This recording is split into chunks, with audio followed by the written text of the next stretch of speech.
As we travel farther and deeper into space, communication between the ground and astronauts will become more and more complicated.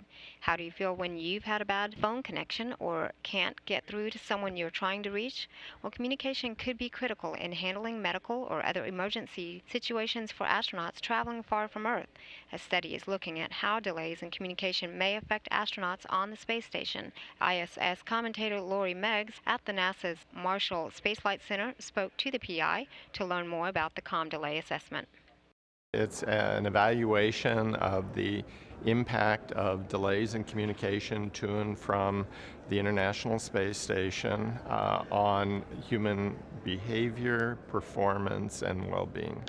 So we're saying that the delays and not being able to communicate, it will affect the behavior of astronauts? Is that Well, the expectation is that as humans travel further and further into space and eventually to Mars, that the length of time it takes to communicate to and from a space vehicle will grow larger and larger.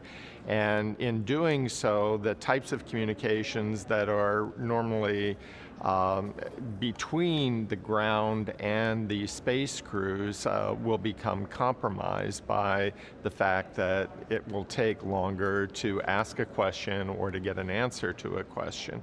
And particularly when performing certain vital tasks, that may have implications for how successful a crew may be in performing the task, how much autonomy they will have to exercise in order to complete assigned tasks, and potentially, the psychological ramifications that it may have in terms of levels of stress, levels of uncertainty, and so forth.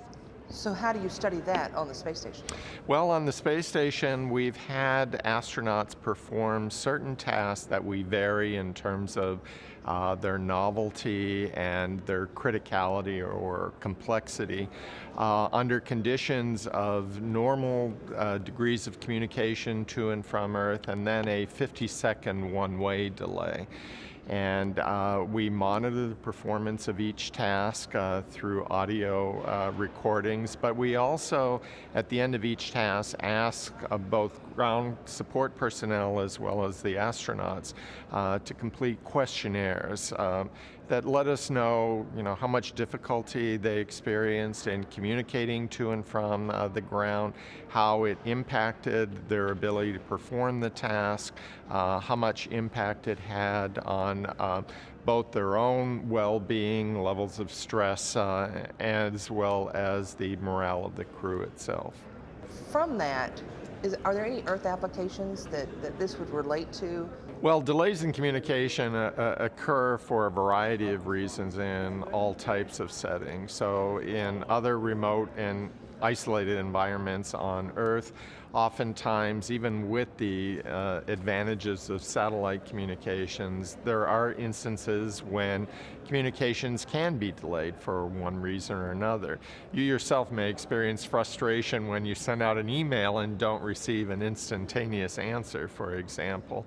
There also may be applications for individuals who are isolated and confined for a variety of reasons. Older adults who are homebound, for instance, who may need information and advice from healthcare providers or service providers, and may experience delays in getting that types of communication. We're really attempting to identify countermeasures or strategies which will improve both the quality of communication and perhaps reduce some of the negative, potentially negative aspects of not getting information in a timely fashion and needing to exercise more autonomy. How do we prepare individuals, or how do we prepare groups to do that will be one of the most important implications from the research that we're doing on the space station right now.